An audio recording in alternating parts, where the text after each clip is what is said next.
Welcome to On the Other Hand, and a special welcome to these new subscribers. And there are a lot of you, especially the Doyle fans. And yes, I know this isn't everybody, I only show the ones that YouTube explicitly tells me of, and those are the ones who have their subscription settings set to public. But regardless, welcome everybody. I'm going to go out on a limb and say that when it comes to the news, people should wait for the facts. Always. Breaking news is fine, ongoing reporting is needed, asking questions is excellent.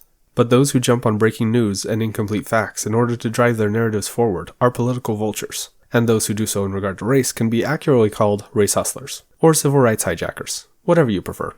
Why do I say this? Because recently the trial for Kim Potter concluded, who lethally shot Daunte Wright, and there have been many who made this case racial without any evidence that it was such. After watching a lot of the trial, let me tell you what happened. In April of 2021, Daunte Wright was driving a car, and he had his right blinker on in the left lane and proceeded to turn left. He also had an air freshener hanging from his rearview mirror, which is illegal, so the officers in the police car who saw the weird turn ran his car's license plate. Turns out the car wasn't registered. So Wright was pulled over, and it was discovered that Wright didn't have a license, was driving a car with no insurance or registration, and there was marijuana on the center console that the officers could see. After getting Wright's info and running it through the system, it turns out Wright had a restraining order in place by a female. There was a female in the passenger seat of the car Wright was driving who had yet to be identified.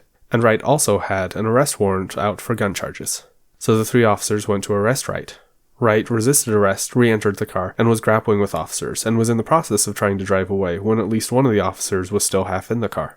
Kim Potter, one of the three officers on the scene, gave a warning several times of, "I'll tase you," and accidentally drew her gun instead of taser, and said, "Taser, taser, taser," and mistakenly shot Wright. Wright died on the scene, Potter resigned, and of course, several nights of riots followed. Now, did you see the racism in that tragic case? No? Because there wasn't any. But, in the current year, there are those who say that because a black person died at the hands of an officer, especially a white officer, this is an example of nebulous systemic racism, or is an example of a widespread problem in the US. Now, to be fair, the people who back the idea of systemic racism are usually politically progressive, and I'm an American conservative, so take this all with a grain of salt. But why do I think this is a case of the boy who cried racism? Because it has happened frequently in recent memory, where racism is claimed but none is actually found. Specifically, here's a list of some high-profile names and the dates when recent deadly incidents happened. You might have heard of some of these names, as news coverage and protests and/or riots have happened after many of these. Micheal Brown, Breonna Taylor, Rayshard Brooks, Jacob Blake, Kyle Rittenhouse, Daunte Wright, Micheal Bryant, Gabby Petito. Now I've looked into each of these, and are they tragic? Absolutely. Were any of these racial in any way? Not at all. And the trial of Kim Potter over the death of Daunte Wright is the most recent and obvious example to me. Kim Potter was a model officer, had a ridiculously clean record, and seemed to be well liked by literally everyone. And yet, she has been wrongfully convicted of manslaughter for her lethal mistake, and many have made it seem racial in nature. If you think that she was correctly found guilty of manslaughter, I'll point you towards the legal definition of negligence, and the many lawyers and others who have covered the legal question already. Links are in the description. But regardless, let me show you some quick examples of people turning this tragedy into a racial narrative. First off, we have an MSNBC video with both Sharpton and Joy Reid, both prominent race hustlers, talking about Wright's death.